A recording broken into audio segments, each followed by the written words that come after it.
नमस्कार। आइए चलते हैं एक सफ़र की वाक़िया की तरफ। अपनी पसंद की ट्रॉली बैग, जिसकी मेहरून कलर हमें सदा आकर्षित करती थी, प्यारा और पसंदीदा होने के पीछे शायद उसकी उपयोगिता भी होती है, क्योंकि मेरे ज़रूरत के सारे सामान उसमें आसानी से आ जाता था और मुझे अलग से लगेज बुक भी नहीं करना पड़ता। अपने साथ में उसे घसीट भी लेता था, फिर ज़रूरत पड़ने पर पिट्ठू भी बना लेता था। मुझे ज्यादा लगेज या भारी लगेज कभी पसंद नहीं था। मैं सफर में वैसे भी सीमित और अति आवश्यक सामान ही अपने साथ रखता हूँ।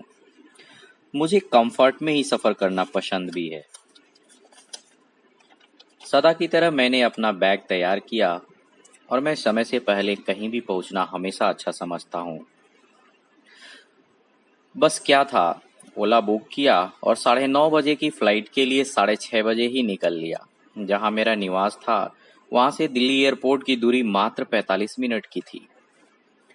पर बचपन से एक जबरदस्त घुट्टी मिली थी कि हमेशा पर्याप्त समय के साथ चलो, जिसका आदत भी हो गया। मैं ओला के ड्राइवर से कितना देर और लगेगा ऐसा पूछा, जो कि मुझे पता था कि अगले 30 मिनट में मैं डिपार्चर गेट पर होऊंगा। पर अपना कॉन्फिडेंस अक्सर हिल जाया करता है सफर या एग्जाम के अंतिम आधा घंटा में। और फिर जीपीएस का आवाज आया, keep straight long for next 6 kilometre.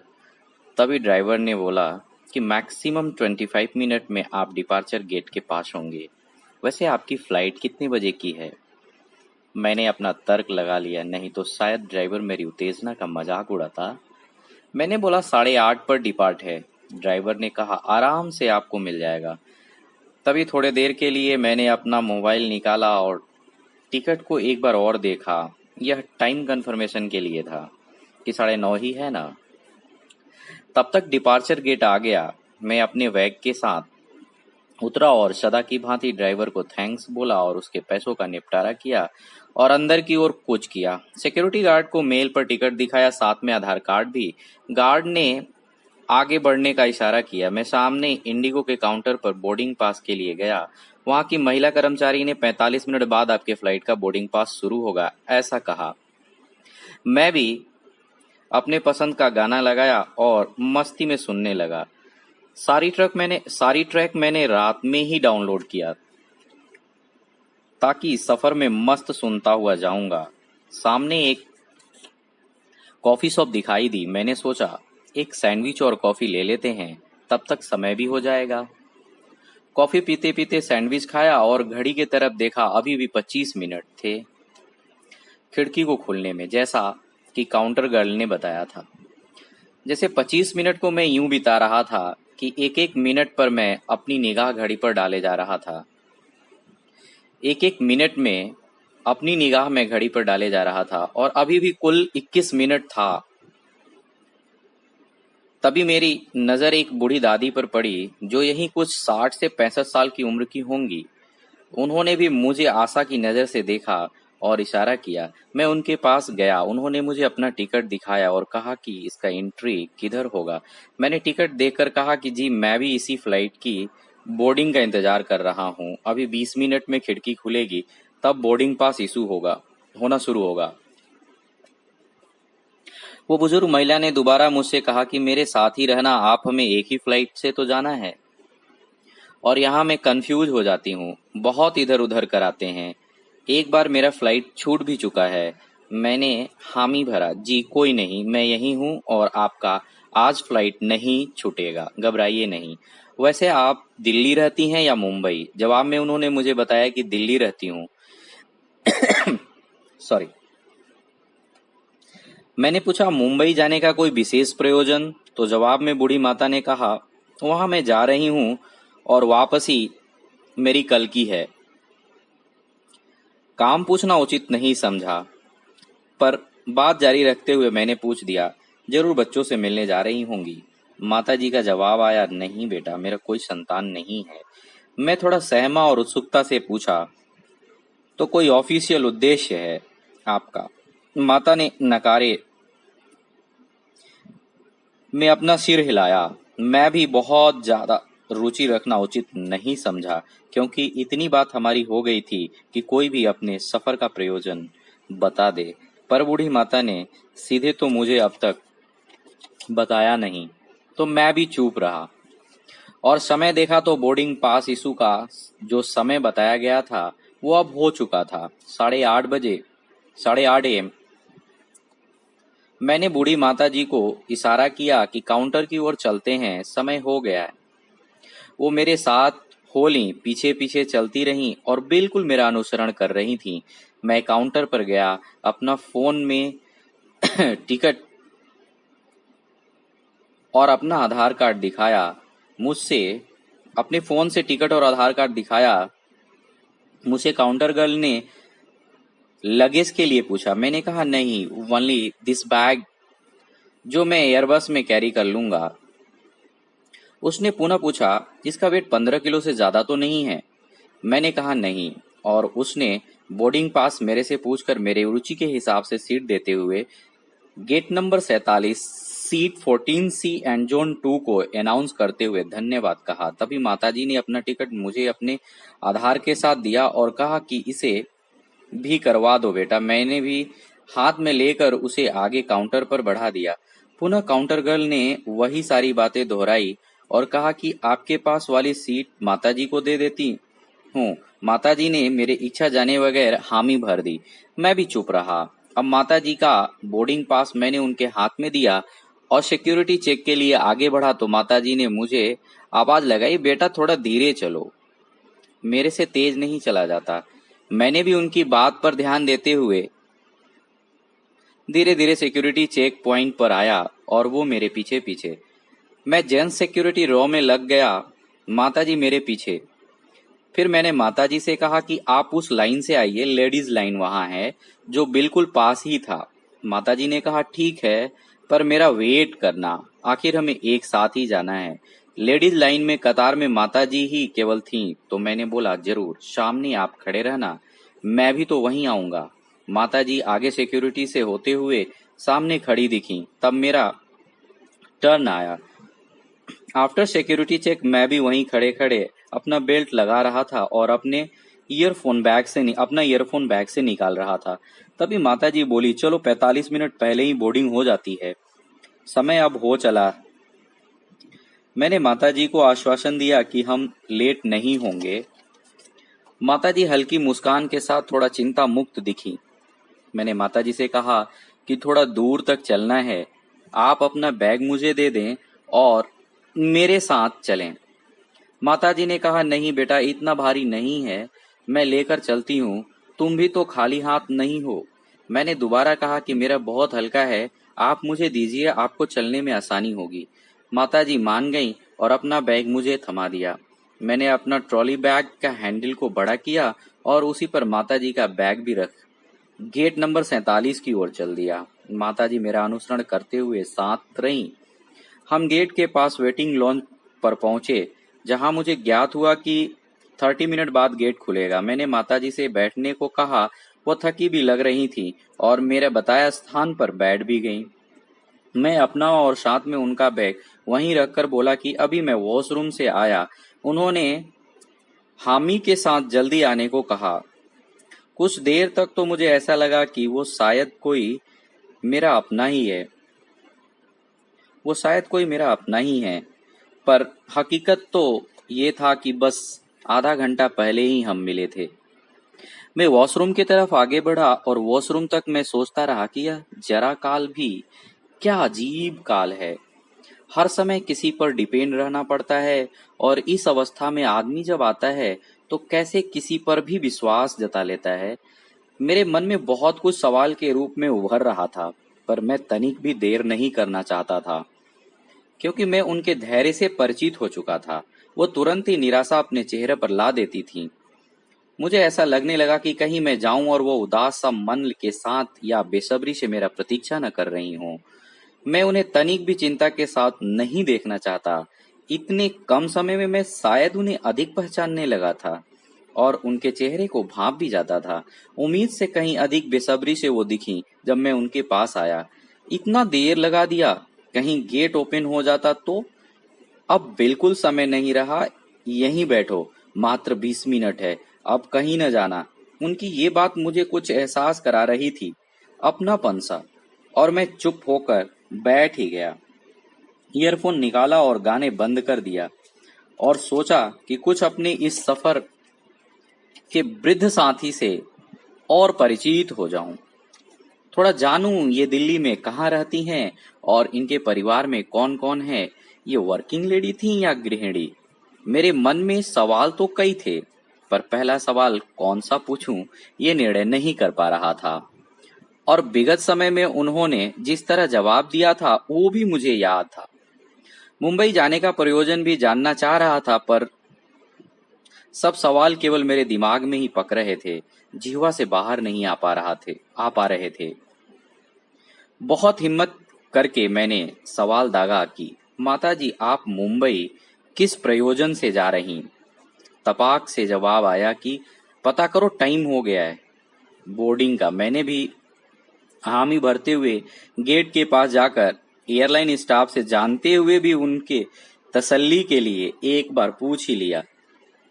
मेरे आते ही उन्होंने कहा कि क्या कहा, कितना और देर है? मैंने प्रत्युत्तर में कहा, अभी 15 मिनट का समय है, पहले जोन 1 से बोर्ड कराएंगे तब हमारा नंबर आएगा। अच्छा, ये सब केवल उन्होंने उच्चरित किया और फिर कहीं खोई सी लगी। मैं दोबारा उनसे प्रश्न नहीं कर पाया और न जान सका उनके मुंबई जाने का प्रयोजन। मैं उनके पास में बैठकर अपने को बंधा हुआ से महसूस कर रहा था, क्योंकि वो सिर्फ अपनी बात करना ही जानती थी। अपने प्रश्न का तुरंत जवाब चाहिए था उन्हें, पर मेरे प्रश्न से मुझे लगा वो दूर ही रहना चाह रही थी। तभी उन्होंने कहा कि आप दिल्ली में कहाँ रहते हो? मेरे मन में उस वक्त यही आ रहा था कि कहाँ से मैं इनके चक्कर में पड़ गया। शायद उनके पास से चेक इन से पहले नहीं गया होता या इग्नोर किया होता तो अभी मैं स्वतंत्र होकर अपना मस्ती करता, पर मुझे उनके धैर्य का पता चल गया था कि बहुत ही जल्द वो निराश हो जाती। मैंने उत्तर दिया कि मैं प्रीतमपुरा में रहता हूँ और आप फ्लो में बस आ गया। जवाब मिला कि मैं रामकृष्ण आश्रम में रहती हूँ।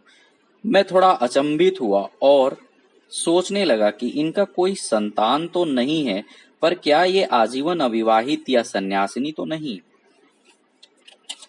अभी मैं इन्हीं सवालों के बीच में था कि उनका दूसरा प्रश्न आ ही गया। तुम रामकृष्ण आश्रम जानते हो? मैंने बोला, हाँ, स्वामी जी द्वारा स्थापित है, शायद एनजीओ है जो सेवा और चिकित्सा में कार्यरत है। आप वहां पर सेवारत हैं? ऐसा मैंने प्रश्न किया। उन्होंने बताया, हाँ, और मैं वहीं रहती भी हूँ, वृद्धाश्रम में। मुझसे रहा नहीं गया। मैंने तुरंत कहा कि शायद उसका सखा मुंबई में भी हो क्या, जहां आप जा रही? दोबारा उनका चेहरा पीला पड़ने लगा। मुझे एहसास होने लगा कि यह सवाल शायद उन्हें पसंद नहीं।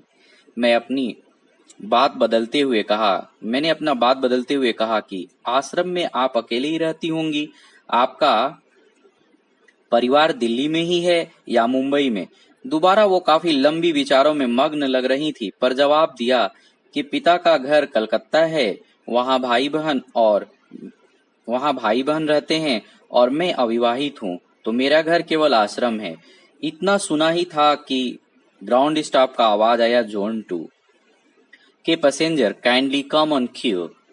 मैंने उन्हें चलने के लिए कहा। वो फौरन उठी, उनका और अपना लगेज साथ लिए। मैं उठा। मेरे पीछे क्यू में वो भी बस मेरा अनुसरण करते करते अंदर जहां हमारा सीट था आ गई। मैंने सामान को ऊपर डाला और उनसे पूछा कि कोई जरूरी सामान वो अगर निकालना चाह रही हैं तो अभी अपने बैग से निकाल सकती, क्योंकि टेक ऑफ के बाद ये खोलना थोड़ा मुश्किल होगा। उन्होंने सीट पर बैठते हुए बैग को उनके गोद में देने को कहा। मैंने भी वैसा ही किया। बैग से एक गेरुआ थैला निकाल और बैग मुझे रखने को कहा। मैं बैग को रखकर कैबिनेट को बंद किया और अपना स्थान लिया। बैठते ही उन्होंने मुझसे पूछा कि पढ़ाई करते हो या जॉब? मैंने उत्तर दिया, दोनों ही चालू है। बहुत देर बाद वो मुस्कुराई थी। मुझे बहुत अच्छा लगा था और मेरे मन में पुनः उनके मुंबई जाने का प्रयोजन जानने का अभिलाषा जागृत हुआ और पूछ ही लिया एक बार फिर। उत्तर में उन्होंने कहा कि बड़ी लंबी कहानी है। हाँ, मैं आज पहली बार मुंबई पहुंचूंगी और करीब से मायानगरी को देखूंगी। मेरे प्रश्न का जवाब तो नहीं मिला था, पर और प्रश्न के जवाब के नजदीक जाने का मौका दिख रहा था। मैंने पूछा कि मुंबई में आप कहाँ रहेंगे। उत्तर दिया कि आरकेएम के शाखा में मेरे रहने का प्रबंध है और कहीं होटल या किसी रिश्तेदार के यहाँ मैं रहना उचित नहीं समझती। मैंने कहा ये ठीक भी है, आपकी संस्था अच्छा कार्य करती है सेवा में। उन्होंने कहा हाँ, यही तो हमारी संस्था का मिशन है, समाज को स्वस्थ रखना और असल जीवन धारा से लोगों को जोड़ना। अच्छा, आप मुंबई क्यों जा रहे? इस प्रश्न ने मुझे फिर से एक आस दिखाई उनके मुंबई जाने के प्रयोजन जानने का। मैंने उत्तर दिया कि मैं एक सिंपोजियम अटेंड करने जा रहा हूँ जो फूड सेफ्टी से रिलेटेड है। अच्छा। थोड़ा देर हम शांत थे। तब तक एयरबस में सुरक्षा संबंधित जानकारी दी जा रही थी, जिसे बड़ी ध्यान से वो सुन रही थी। तदोपरांत हमने अपनी बेल्ट बांधी और फ्लाइट टेक ऑफ हो गया।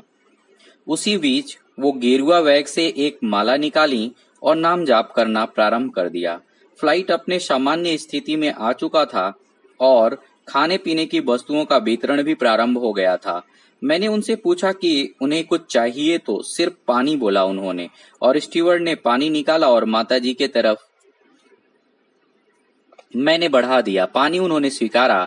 मैंने एक मैगी ऑर्डर किया और दोबारा उनसे पूछा कि कुछ और आपको चाहिए, चाय, कॉफी? उत्तर में उन्होंने असहमति जताई। स्टीवर्ड आगे चला गया और मैं मैगी खाने लगा। वो माला जाप रही थी और मैंने अपनी मैगी फिनिश किया और कंटेनर को आगे बढ़ाया, उनके ग्लास को भी आगे बढ़ाया। स्टीवर्ड ने उसे डस्टबिन में डाला और मुझे वाटर ग्लास देते हुए पुनः आगे बढ़ गया। मैंने पानी पिया और ग्लास को सामने लगा दिया। वापस आते स्टीवर्ड ने खाली ग्लास को देने का इशारा किया। मैंने ग्लास उसे दी और वो चला गया। माताजी अभी भी माला जाप ही कर रही थीं। मैंने अपना लीड वापस अपने कान में लगाया और अपना पसंदीदा ट्रैक ऑफलाइन चालू किया। जैसे ही म्यूजिक खत्म होकर बोल आने वाला था, माताजी ने कुछ बोला पर मैं सुन न सका। तो लीड कान से बाहर निकालकर मैंने दोबारा पूछा, जी? उन्होंने कहा कि तुम मुंबई में कहाँ रहोगे?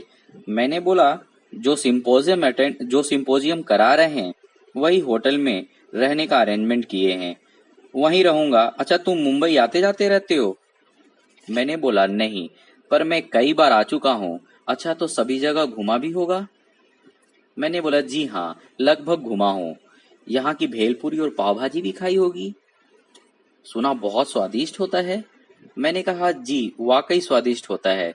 आपके आश्रम का पता बताइए तो मैं आपको बताऊं कि वहाँ अच्छा भेलपुरी, पाव भाजी और बड़ा पाव कहाँ मिलेगा।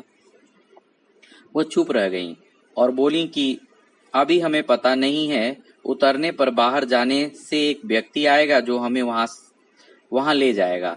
जिसका नंबर मेरे पास है उसको मेरे उतरने का समय पता है और वो मैं एक कॉल करूंगी तो बस आ जाएगा। मुझे यहाँ के बारे में कुछ नहीं पता, बस वही ले जाएगा। अच्छा, मैंने बोला, और तुम कैसे जाओगे होटल? मैंने कहा, प्राइवेट टैक्सी से। मेरा बुकिंग मेरे मेल पर आ चुका है। मैं उनके मुंबई आने का प्रयोजन तो न जान सका, पर थोड़ा संतुष्ट हुआ कि चलो ये आश्रम के ही किसी काम से आई होंगी। आश्रम के ही किसी काम से मुंबई आना होगा इनका, और ये बताना उचित नहीं समझ रही। तभी उन्होंने एक नंबर दिया। कहा कि मैंने चलने से पहले बात किया था आश्रम के फोन से कि मेरी फ्लाइट नंबर ये है और मुंबई 12 बजे से पहले मुझे उतार देगी, तुम आ जाना मुझे लेने ठीक समय पर। फिर इसके बाद काफी देर तक कोई आवाज नहीं आई। मैंने थोड़ा समय लेकर बोला कि अभी नेटवर्क नहीं होता, उतरने के बाद आपकी बात मैं जरूर करा दूंगा।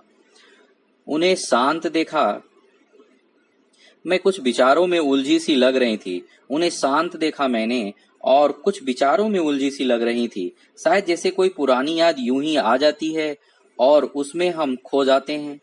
वैसा ही कुछ मुझे अनुभव हुआ उन्हें देखकर। अच्छा हाँ, उतर कर ही एक बार मेरी बात करा देना। जी, मैंने बोला। बस क्या था, पुनः उनका चेहरा किसी गंभीर सोच में पड़ जाता हुआ दिख रहा था और मुस्कान भी था। यही मैं समझ नहीं पा रहा था कि कौन सी ऐसी सोच में ये बार बार चली जाती हैं और फिर थोड़ी देर में डर मुस्कान में परिणित हो जाता है। मैं इसी झंझावत में पड़ा रहा और फ्लाइट लैंडिंग का अनाउंसमेंट हुआ और 15 मिनट का समय जो लैंडिंग के दौरान था, मेरे दिमाग ने भतेरे सवाल दागे। आखिर ये मुंबई आने के विषय में कुछ नहीं बता रही और थोड़े देर में डरी और थोड़ी ही देर में खुश। नहीं समझ पा रहा था कि इनके मस्तिष्क में क्या चल रहा। थोड़ा देर के लिए तो मैं ये मानकर बैठा रहा कि ये बेहद स्वार्थी किस्म की औरत हैं, पर उनके बोल और हाव भाव से वो काफी सरल, सहज और सुलझी हुई सी लग रही थी। मेरे सवालों का जवाब भी तुरंत ही मेरे मस्तिष्क में पनप जाते थे। थोड़ी देर के लिए मैंने सोचा कि चलो छोड़ो, जाने दो, मुझे क्या, लास्ट में एक बार इनका बात कराकर इनसे अपना पिन छुड़ा लूंगा। और फ्लाइट लैंड हो गया। हमने अपना बैग और साथ में उनका भी उतारा और आगे बढ़ा।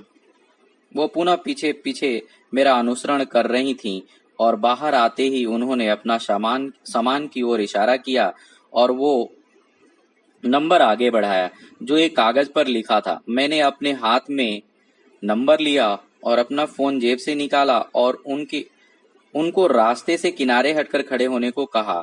वो शांत थीं, घबराहट साफ नजर आ रहा था उनके चेहरे पर वो अपने को तुरंत संभाल लेती थी जैसे ही मेरी नजर उन पर पड़ती। वो सचेत हो मुस्कुराहट को धारण कर लेती थीं। शायद वो इस विद्या की महारथी हों। मैंने नंबर लगाया और उन्हें अपना फोन पकड़ा दिया। बोला घंटी जा रही है। फिर क्या था, उन्होंने तुरंत बिना किसी विलंब को फोन हाथ में लिया और घंटी की आवाज केवल आ रहा। मैंने बोला थोड़ा देर में उठ जाएगा, हो सकता वो रास्ते में होंगे। उनका उत्तर था नहीं, वो इस बार रास्ते में नहीं होगा, यहीं कहीं होगा। इस बार, मैंने दोहराया। उन्होंने फोन वापस किया कि नहीं उठा, पुनः लगाओ। मैंने स्वीकृति से फोन लिया और रीडायल किया और उनको पुनः फोन दे दिया। और एक नया सवाल मुझे खाने लगी, इस बार क्या ये पहले भी यहाँ आ चुकी हैं? तो मुझसे झूठ क्यों बोला? और क्या कोई इन्हें लेने आया था जो नहीं आ पाया? क्या वो रास्ते से ही वापस चला गया? जो ये बोल रही नहीं, वो इस बार रास्ते में नहीं होगा, यहीं कहीं होगा।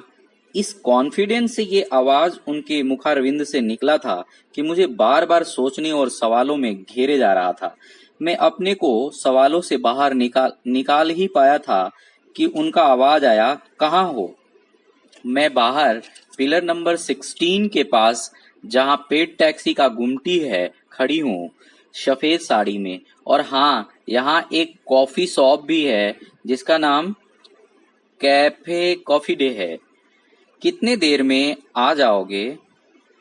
और फोन उन्होंने मुझे दे दिया। मैंने देखा कि फोन से अभी भी उस नंबर का केवल घंटी जाने के बाद फोन न पिक होने वाला संदेश आ रहा था।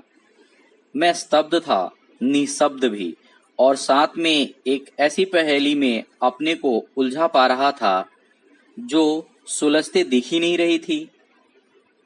फिर भी मैंने उनसे कहा कि माताजी, आपकी बात हो गई? उत्तर मुझे मिला कि तुम जाओ, वो आ जाएगा। पर मैं कैसे जाता? सच मेरे से छिपा नहीं था और उन्हें इस तरह से छोड़कर जाना मुझे नहीं भा रहा था। मैंने कहा, आपको विदा करके ही जाऊंगा। चलिए, वो कितने देर में आएंगे, तब तक हम कुछ खा लेते हैं। आपने कुछ भी नहीं लिया, अब लंच का समय भी हो गया। उन्होंने मेरे तरफ ऐसे देखा जैसे मैं ही हूं जो उन्हें लेकर जाने वाला, और बोली, अरे यहाँ क्या खाएंगे? चलो जल्दी, चलो, मैं तुम्हें अपने हाथों का बना खिलाऊंगी, बस जल्दी चलो। मैं देखता ही रह गया उनको और वो मेरा हाथ पकड़कर चलने की इशारा करने लगी। मैं न चाहते हुए भी एक टैक्सी की तरफ बढ़ा और मुझे मेरा पता तो पता था, पर उनका नहीं। मैंने अपना पता बताया, टैक्सी वाला हमारा सामान रखा और हमें बैठने के लिए कहा। मैं अंदर बैठा ही था कि उनका दूसरा प्रश्न आया कि अभी भी तुम मुझसे छुपकर सिगरेट पियोगे और कोलगेट करके आओगे? अरे मुझे पता चल जाता है, हाथों में सिगरेट की महक उंगलियों से बहुत देर तक आती है। चलो आज एक सिगरेट मैं जलाऊंगी और आप हम दोनों मिलकर पिएंगे। कमरा धुआं से भर जाएगा। एक बात बताओ, मुझे सिगरेट का धुआं काफी अच्छा लगता है। तुम्हारे स्वास्थ्य के लिए मैं सिगरेट न पीने को कहती थी, समझे बुद्धू? अच्छा, तुम्हारी बीवी आज भी मेरा नाम लेती है, कहती होगी कि मैं कभी भी वसुंधरा नहीं हो पाऊंगी। और बच्चे तो तुम्हारे बड़े हो गए होंगे, कॉलेज जाते होंगे ना? हर्ष और श्यामली दोनों बिल्कुल तुम पर गए हैं। भैया, Bandra golden tulip society gate number 4 के पास थोड़ा रुकना, वहां मुझे एक सिगरेट का पैकेट लेना है। ड्राइवर ने बोला कि माताजी, सिगरेट पैकेट कहीं भी मिल जाएगा और आप जो पता बता रही हैं वो बिल्कुल अपोजिट है।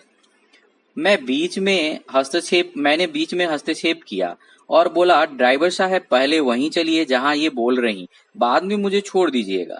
वो हमारी और ड्राइवर की बात शायद बिल्कुल न सुनी और अपना बात जारी रखते हुए, अरे वहीं के गुमटी के पास जो सिगरेट मिलता है भैया, वही चाहिए मुझे मेरे देव के लिए।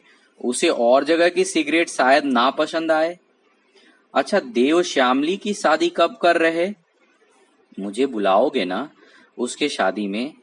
अभी भी वो अपना उंगली चबाती है। मैं चुप था, पर मेरी निगाह उन पर ही टिकी थी। तुम अपने आप को थोड़ा सख्त बनाओ, ऐसे नहीं होता यार। अभी भी तुम अपनी बेटी को भेजना नहीं चाहते? अरे बेटियां पराई होती हैं देव। और समय पर हाथ पीला कर दो। हाँ, उससे पूछ जरूर लेना, कहीं कोई लड़का उसकी नजर में हो तो जबरदस्ती मत करना देव। जिंदगी का सवाल है और तुम इससे बखूबी जानते हो देव। समझ तो तुम्हारी काबिले तारीफ है, तुम जो भी करोगे सही ही करोगे। ड्राइवर साहब, सोसाइटी गेट नंबर 4 याद रखना। हाँ जी माताजी, आ गया। अच्छा देव, तुम इसी में रहो, मैं तुम्हारी वाली सिगरेट लाती हूँ। अच्छा जरा गेट खोलना। बाहर निकलकर वो एक गुमटी की तरफ बढ़ी, जैसे वो उस जगह से पूरे तरीके से परिचित हो। वहां वो कुछ बात करने लगी गुमटी वाले से और एक सिगरेट का डब्बा हाथ में ली और पैसे देने के बाद वो गिर गई। मैं टैक्सी से बाहर आया और उन्हें संभाला। तभी गुमटी वाले से वो पूछ पड़ी कि देव कौन से गेट के पास वाले घर में रहता है। गुमटी वाले चाचा ने घर का रास्ता बताया, ये गेट से अंदर सामने तीसरा मकान पर। माताजी, देव साहब तो, अरे हाँ मैं चली जाऊंगी। भैया पक्का यही सिगरेट वो पीता है ना? मुझे उसको सरप्राइज देना है। गुमटी वाले अंकल बोले। माताजी, देव साहब अब। बस इतने में वो बताए हुए घर की तरफ आगे बढ़ी। मैंने ड्राइवर को इशारा किया और मैं भी उनके पीछे पीछे आगे बढ़ा। तीसरा मकान देव सहगल का नेम प्लेट दिखा। वो रुकी और आवाज लगाई, देव देव, देख मैं तेरा फेवरेट सिगरेट इंडिया किंग लाई हूँ और अब तुझे नहीं बोलूंगी कि इसे मत पी। इतने में घर से एक महिला बाहर आई और दरवाजा खोला और उनको संभालते हुए रोने लगी। फिर दोनों रोने लगी। ये बार बार देव देव बोले जा रही थी। देख इस बार मैं आ गई तेरे बीवी के सामने। देख देव, मैं आ गई। हाँ अब आ जा, मैं तेरे किचन से तेरे लिए तेरा फेवरेट डिश बिरयानी वेज बना कर लाती हूँ। तब तक तू सिगरेट जला और इंतजार कर। देव देव देव मेरे कानों में गूंज रहा था। उसी घर से एक लड़का बाहर आया और मुझे उनका कोई अपना समझकर अंदर आने को कहा। मैंने कहा, मैंने कहा माताजी का सामान टैक्सी में है, मैं लेकर आता हूँ। मैंने उनका सामान दिया उस लड़के को जो लगभग मेरी उम्र का था, और मैं बोल तो नहीं पाया पर टैक्सी में बैठने लगा।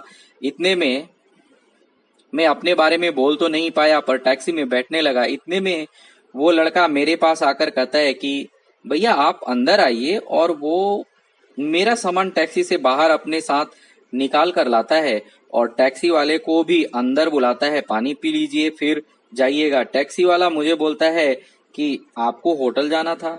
मैं कुछ बोल नहीं पाया और टैक्सी वाले ने दोबारा मुझसे बोला, भैया मेरा निपटारा कर दीजिए ताकि मैं दूसरे सवारी देखूं। मैंने भी बटुआ से पैसे निकाले और उसका हिसाब कर दिया। तभी दोबारा वो लड़का मुझे अंदर ले जाने आ गया।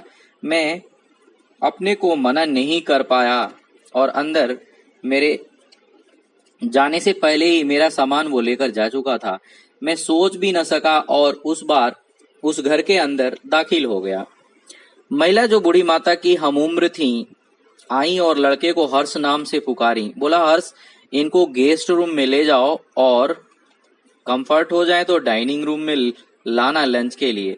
मैं हर्ष नाम से परिचित हुआ था टैक्सी में, और एक आवाज श्यामली, खाना डाइनिंग टेबल पर लगाओ और आंटी को भी लेकर आओ। हर्ष मुझे एक कमरे में लेकर गया और मुझे कपड़े चेंज करके कंफर्ट में आने को कहा। मैंने भी वैसा ही किया, पर मुझे कुछ समझ नहीं आ रहा था कि आखिर मेरे साथ हो क्या रहा है। मुझे जाना कहाँ था, मैं आ कहाँ गया। कल मुझे दादर में सिंपोजियम अटेंड करना है जो 2 बजे से 6 बजे तक है। सवालों के बीच में अपने को उलझा पा रहा था। इससे पहले मैं इतना उलझा हुआ अपने को कभी नहीं पाया था। मैं अपना कपड़ा चेंज करके कंफर्ट में आ गया। भूख तो थी पर सर भी फट रहा था। मैंने हर्ष को खाने से मना किया कि मेरे सर दुख रहा, थोड़ा आराम करूंगा, और साथ में मैंने यह भी बोला कि उन्हें खिला दीजिए, उन्होंने फ्लाइट में भी कुछ नहीं लिया है। हर्ष ने कहा कि भैया ठीक है, आप आराम कीजिए और किसी चीज की अगर जरूरत हो तो ये बेल दबा दीजिएगा, मैं आ जाऊंगा। वैसे आपकी फ्लाइट कब टेक ऑफ हुई थी? मैंने 9:30 बजे जवाब तो दे दिया, पर एक और सवाल अपने हिस्से में ले लिया कि इनको पता नहीं, पर बूढ़ी माता जी तो बोल रही थी कि बताया है फ्लाइट नंबर और आने का समय भी। सभी सवालों के घेरे में ही था कि दोबारा आवाज आई, भैया उनको लेकर आओ, खाना तैयार है। हर्ष ने बोला, भैया थोड़ी देर बाद खाएंगे, थोड़ा आराम कर रहे हैं। हर्ष कमरे से बाहर निकल गया और कमरे से लगा दीवार के बाद ही डाइनिंग रूम था जहां सभी खाना खाने बैठे थे और बूढ़ी माँ को बार बार खाने के लिए बोल रहे थे और वो देव देव का रट ही लगा रही थी। शायद कुछ और वो बोल ही न पा रही, न सुन पा रही। तभी धड़ाम से आवाज आई। मैं स्तब्ध रह गया। बाहर आया तो देखा हर्ष उन्हें उठा रहा था और वो अचेत अवस्था में थी। मैंने भी अपना हाथ लगाया और उन्हें उठाकर हमने साथ लगे बेड पर बिठाया। उनका आंख बंद हो गया था और चेहरे पर मुस्कान के साथ धीमे स्वर में देव देव बोले जा रही थीं। मुझे ऐसा लग रहा था कि कहीं वो अपनी अंतिम अवस्था में तो नहीं जा रही। मैंने हर्ष से डॉक्टर को बुलाने को कहा। मुझे उनके शरीर ठंडा पड़ता दिख रहा था और धीरे धीरे उनका शरीर ढीला भी पड़ रहा था। डॉक्टर को फोन लगा चुका हर्ष, इतने में वो मूर्छित हो गईं। हम पानी का छींटा उनके चेहरे पर डालने लगे। तभी डॉक्टर आया और हाथ को पकड़कर बोला कि इनका सांस अब बंद हो रहा। डॉक्टर ने उनके चेस्ट पंप किए और हर्ष को बोला कि अब ये नहीं रही। मेरे तो पैर से जमीन ही खिसक गया। मैं तो बिल्कुल ही ठंडा पड़ गया और हर्ष को अपना परिचय बताना चाहा। तभी हर्ष ने डॉक्टर को विदा करके आया और मुझे बोला, भैया घबराइए मत, हम लोग आपके साथ हैं। मैं हर्ष को अपने बारे में बताकर वहां से निकलना चाहा, पर हर्ष ने मुझसे दूसरा प्रश्न कर दिया कि मैं बात कर लेता हूँ, बॉडी को आज ही शाम के 7:30 बजे के फ्लाइट से आप दिल्ली ले जा सकते हैं, मैं सारा बंदोबस्त कर दूंगा। मैंने बोला, मैं इनका बॉडी कहाँ ले जाऊंगा? दिल्ली में ये तो RK आश्रम में रहती हैं। ऐसा इन्होंने मुझे फ्लाइट में बताया। मैं इनको बस आज सुबह ही पहली बार देखा। मैं इनसे आज बस सुबह ही पहली बार परिचित हुआ हूँ और मैंने अपना परिचय साथ में मुंबई आने का प्रयोजन भी बता दिया। हर्ष ने बोला, तो आप इनके लड़के नहीं हैं? मैंने बोला, ये अविवाहित हैं, ऐसा इन्होंने बताया, और इनका कोई संतान नहीं है। ये RK आश्रम में रहती हैं। हाँ, इनका भाई और बहन कलकत्ता में है, ऐसा एक बार ये बताई। हर्ष मुझे देखता रहा और महिला जो शायद हर्ष और श्यामली की माँ और देव साहब की पत्नी थी, वो भी मुझे देखे जा रही थी। श्यामली ने बोला, भैया पर पिताजी बताते रहे कि इनका एक बेटा है और पति भी हैं जो स्टेट बैंक में शाखा प्रबंधक हैं। मैंने बोला, मुझे नहीं पता, मैं इनको बस आज से ही जान रहा हूँ। सभी थोड़ी देर के लिए शांत थे। मैं डरा सा महसूस कर रहा था। हर्ष भांप लिया और बोला कि आप डरिए मत, आपने कोई गलती नहीं की है। जिसका समय जब पूरा हो जाएगा उसे जाने से कोई रोक नहीं सकता। मैंने हर्ष से बोला कि मैं किसी और प्रयोजन से आया हूँ, मेरे को अब तक होटल पहुंच जाना चाहिए था। पर मैं अब इतना बोला ही था कि हर्ष की माताजी ने कहा कि कोई नहीं, आपको समय से हर्ष छोड़ देगा। दादर आप साथ आए हैं और अभी सबसे पहले हमें इसकी सूचना थाने को देकर अंतिम संस्कार करना चाहिए। आप साथ रहेंगे तो हर्ष को साहस मिलेगा और कल आपको समय से हर्ष दादर छोड़ देगा। 2 बजे आपको वहां सम्मिलित होना है। मैं भी कुछ न कह सका और हर्ष ने सारी बात थानेदार को फोन पर बताया। वो 2 पुलिस वाले आए। उन्होंने डॉक्टर से मरने का कारण पूछा तो डॉक्टर ने नेचुरल डेथ ही बताया। फोन पर मुझे लग रहा था कि कहीं पुलिस पोस्टमार्टम के लिए बोलेगी, पर ऐसा नहीं हुआ। पुलिस ने बोला कि आप इनका संस्कार कर सकते हैं और उम्र भी तो हो गया था। पुलिस ने मेरे तरफ इशारा करके हर्ष से पूछा कि यही उनके बेटे हैं। हर्ष ने बोला, जी हाँ, और साथ में आए भी थे। पुलिस वाला मुझे सांत्वना दे रहा था। मैं चुप था। फिर पुलिस चली गई और हर्ष मेरे साथ और कुछ हर्ष के मित्र मिलकर शमशान बॉडी ले गए और अंतिम संस्कार कर 6:30 बजे शाम को हम वापस आए। नहाए और डाइनिंग रूम में बैठे ही थे कि हर्ष की माँ ने हमारे लिए चाय और नमकीन आगे बढ़ाया।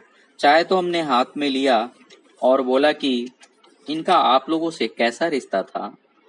आप लोग इन्हें पहले कभी नहीं देखे ऐसा लगता और पूर्णतः परिचित भी नहीं है।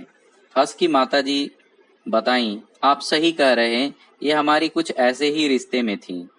हमारे पति देव साहब से इनका बातचीत था। वो इन्हें प्रेम करते थे पर कभी मिले नहीं थे, केवल चिट्ठियों, बाद में फोन से ही बात होती थी। और इन्होंने एक बेटा है ऐसा बताया था। पतिदेव इनके SBI में शाखा प्रबंधक हैं। ये लोग कलकत्ता से दिल्ली में शिफ्ट हुए थे, ऐसा देव हम सबको बताए थे। रोज इनकी बातें होती थीं और हर दिन देव कहते थे कि वो मिलने आएगी, तुम्हें देखना चाहती है और बच्चों को भी। देव और इनका यहीं तक का सफर था। भगवान भी क्या खेल रचते हैं। जीवित देव से तो मिली नहीं, पर मुझसे मिलते ही सदा के लिए देव के पास चली गईं। आंखों में आंसू देख मैंने बोला, मैं भी उनके इस सफर का एक माध्यम बना। धन्यवाद।